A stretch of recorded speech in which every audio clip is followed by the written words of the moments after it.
Annapolis, Maryland is a charming historic town on the Chesapeake Bay that is often referred to as the sailing capital of the United States.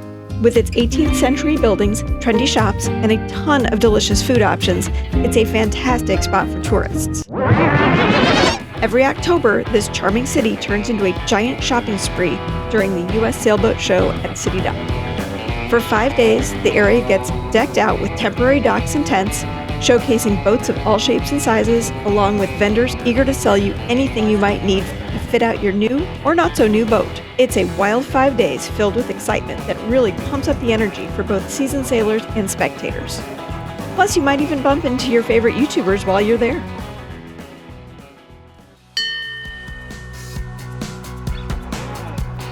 I'm Jerry. And I'm Sean. Come along on our real-life adventures as we explore the world and boat life on our sailing catamaran Rome. Now let's jump back into the episode and see what's going on. We are on a mission. We've got our boat out of the water, we've got a ton of refit to do, and so we are talking to vendors and trying to find the parts that we need to put the boat together. Bits and parts and things and stuff, and we have decisions to make and things to buy. Yeah, and it's nonstop. And walking around looking at the new boats, of course, gives us ideas for things that other people have thought of that we haven't thought of yet. And, while we're doing this refit, it's the perfect time to see some of these things because, some of them we're going to like and say, yeah, we should do that. But to do it, we've got to go deep. And since we're already deep, that's the right time. We're about as deep as we can get. We really are. But we're going to go see some vendors. Thanks for coming along.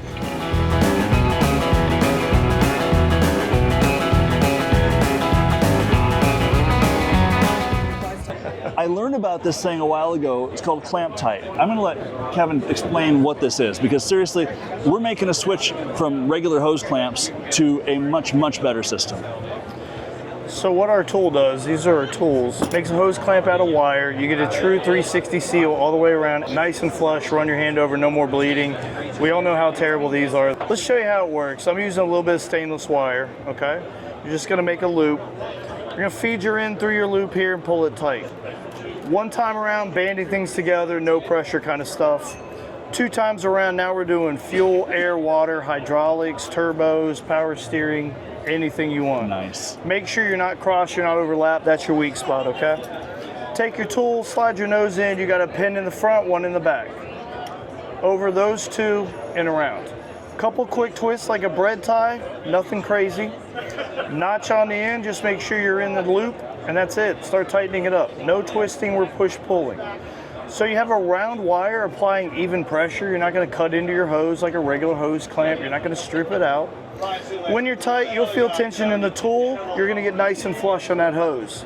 Some pressures for you guys. Hose to hose, no fitting, no glue, 310 PSI. That's just shoving fuel lines together. That's crazy. Yeah. Barb fittings, we're getting reports 6,900 pounds hydraulic air water pressure. Also Tighten nuts. it up. That is nuts. Tight. When you're tight, if you're doing an air hose, garden hose, turn it on. If you're getting wet, you're not done yet, okay? Turn it till that stops. 180 locks you down. Tight for space, you can do 90 degrees. Those engine bays, you start hitting stuff. Cut it here and here, the tool pops away. I'm gonna trim those down one more time because I'm tired of bleeding.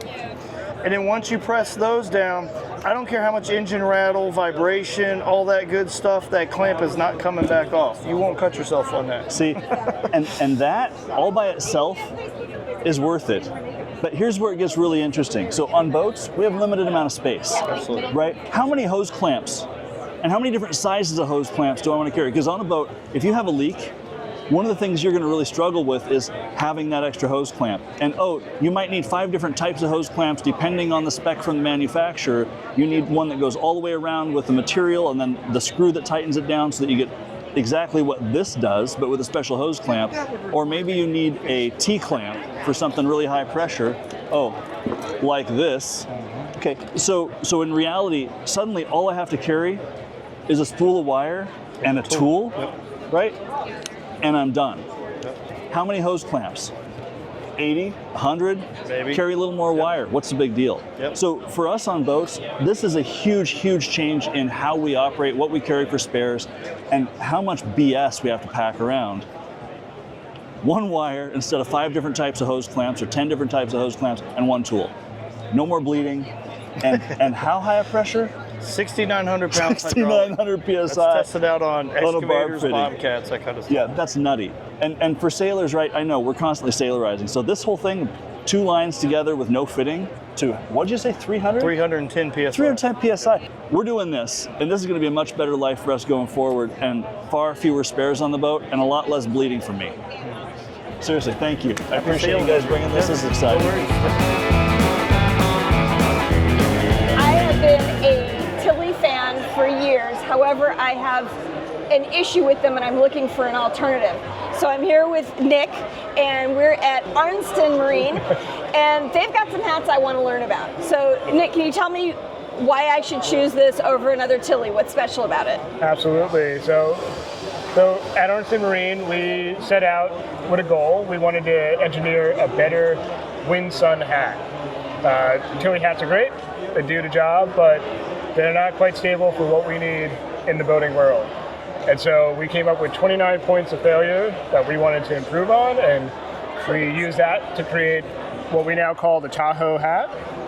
So our Tahoe brim hat is a wide brim hat that is fully wind stable up to 50 miles an hour. That's bonkers. Yes, it has been tested for more. We can't show you that video, but for 50 miles an hour, it will not flap or flop or blow off your head. For that, we use 100% nylon. It's a special weave of our own, and it's been tested to be a UPF 50 plus product. So especially if you're down in the tropics, that sun is really strong, and we really just want to make sure that you stay covered and safe from the sun's rays. Perfect. See, that actually is perfect for me. My biggest complaint with my Tilley, and don't get me wrong, I love my Tilley, is that as soon as we're hauling butt in the dinghy, it's flipping up and it says nothing for sun protection, and I wind up having to take it off my head because it's going to fly off. Awesome. Thank you so much, Nick. I really appreciate it. Thank you. And you too. I'm going to get a selection. Yes, and so you can find it online at arntsonmarine.com, ARNTSON. And we'll put a link down below.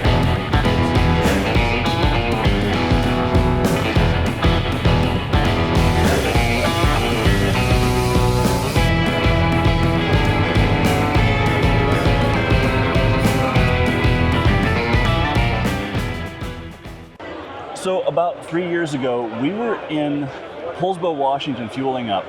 And the fuel dock had this crazy device that they handed me and said, hey, stick this over your vent. And I looked at it, I was like, what the hell is this thing? And it turns out it's a bottle with a hole in the back, suction cups that I can put over the vent on the fuel so that when I'm fueling up and it overflows, I catch the overflow in the bottle instead of in the ocean and have a clean up and wipe and everything else. Genius. And I said, hey, where did you get that? I want one. And they said, wow, we bought this, I don't know, 5 or 7 years ago, 10 years ago or whatever, and they're not on the market anymore, and you're kind of SOL. So here we are in Annapolis at the boat show, and unbelievable, we walk by and look what I find. This. We are really stoked because this is something that every boater needs on their boat. If you're filling up with diesel, if you're filling up with gas, it doesn't matter, you have a vent. You've got to catch that fuel before it goes in the water, otherwise you're cleaning up your boat. So tell me the story. What happened? Where did this go? Why is it back all of a sudden? We invented it in 1998, and we started to market it, got involved in another business venture, and it took all my time up, and I didn't have time for this, so I got put on the back burner, so it's been off the market for about 15 years. So now I sold the business, retired, and now I'm doing this. So this is your retirement plan? Exactly. All the things that I've been manufacturing, this is the thing that I think I'm most proud of, because it actually does something good for the environment. Okay, so most times when people fill up their boat, the only way to tell that it's full is when fuel comes out of the vent. It's the way most boats are designed. The vent is lower than the fill line, and when it fills up, fuel comes out. So what we did, created a product, it's a special custom seal that you can see protrudes out a little bit and creates a very tight seal against the fiberglass hull. So when you put this around the vent, any fuel that would normally go down the hull and into the water gets captured into this container. And everybody can use it. Absolutely. It's so easy. This is fantastic. So how much is this thing? It's like 70, 80 bucks for these? It's $39, and you can buy it online. So just a crazy point. It's something for your boat that's less than 100 bucks. That's almost impossible. Okay. It doesn't exist, right? That's not a thing. This is great. This is great. All right. Well, Tom, thank you. One, thanks for making it a priority. This really counts. Thank you very much. And it's something that we've been missing and really needed.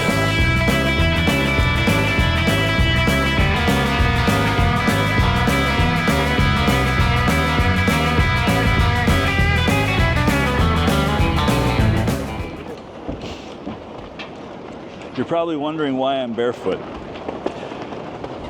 And we just walked through the Katana, and we came out and my shoes were gone.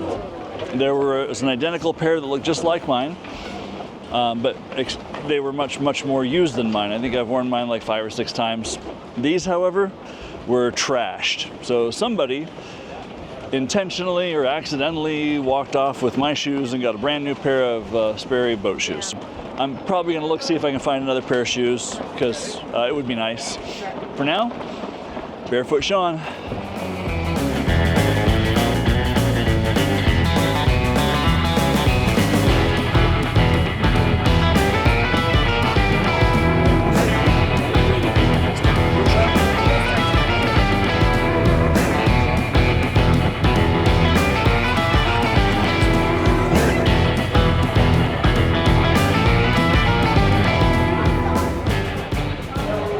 I'm here in Annapolis with Rich Boren, and if anybody has looked for water makers online, you've seen Rich. This guy he's kind of the godfather of help for all of us boaters who need water maker help.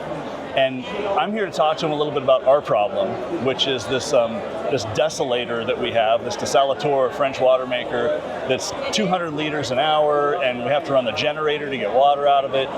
And we're trying to get a better solution. We want to get as much water as we need, but how much is that? And you know, Jerry and I, we use water. We're not bashful about it. We're not, you know, the scrimpy cruisers who you bathe once a month. We want to be able to use water. And so, Rich, you know, tell me about Schenker and what should we think about if we're thinking about, you know, that type of water maker? Well, the big difference between like a Schenker water maker that uses an energy recovery pump or a piston pump water maker is the energy usage. The piston pumps are more of a power hog, but they make a lot of water per hour, but you really need a generator. The energy recovery pump can make water for 1/3 to 1/4 of the power of a piston pump water maker. So that lets you run it off solar, batteries. Anytime you're motoring, you're making free water from a power perspective. You know, nothing's free on a boat. Right. The Zen 100 or the Smart 100 lets you make 100 liters of water per hour, 26 gallons an hour, for only 400 watts of power. That's crazy. And what a lot of cruisers would do in terms of power management, they'll do their water making in the late afternoon. They've already reached their peak sun time. Their batteries are topped off. Their solar controller is dialing down the amperage because the batteries don't need it. Now you can flip on your water maker and keep your tanks full. And so you're really taking it from the solar then. That's a great strategy. It sounds like we could actually end up having more water available with a lower volume pump. Yeah, because your amp usage or amp hour usage per gallon made is dramatically lower. So you'd like to size a water maker, especially an energy recovery water maker, so then in a couple hours of runtime every day, every other day, you're meeting your water demands. Because all water makers, no matter what brand you have, has the same properties in terms of they like to be ran. They don't like to be ran once a week. They want to be ran every few days. Run it every day. I was going to say, is there any reason keep the maintenance down in the long run? No reason to not run it every day for a couple hours. Right. Especially if you have the ability to do it without having to run your generator. That makes a huge difference. Okay, last question. Why are you so damn helpful? You're out there, you're this guy that everybody knows Rich, right? You got to probably give Rich a call. I gave you a call out of the blue 2 years ago. You didn't know me from anybody else. We had a great conversation. You spent 30 minutes on the phone with me with no prospect of selling me anything. Who are you and why?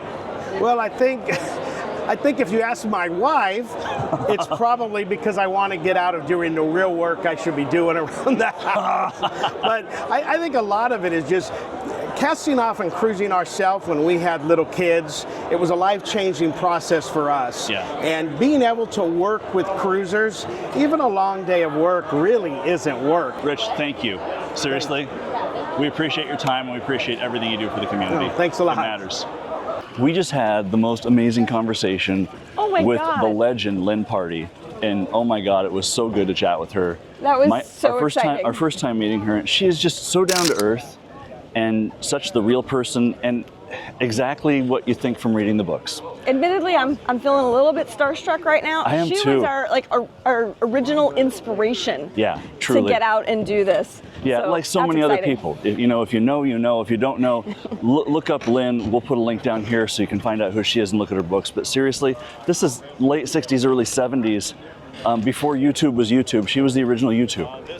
And Right. going out and just... Which way, this way? Yeah. Okay. And sharing her experience with her husband, Larry. And they've inspired so many people. Truly. You know, and it really is the dream. Sean's ready hey, look for at his that. moment of fame. Living to cruise without leaving your job. All right, so I'm going to make some assumptions that everyone is here for kind of the same reason that we're doing what we're doing. I work for a living still. I keep the day job, but I work to live. I don't live to work. My focus is on trying to have as much fun as I can possibly have while I'm here. Make the memories, experience the people, go to the places. But I work in corporate America still. I work for a software company, so there are those expectations. They expect me to perform, and I expect them to pay me.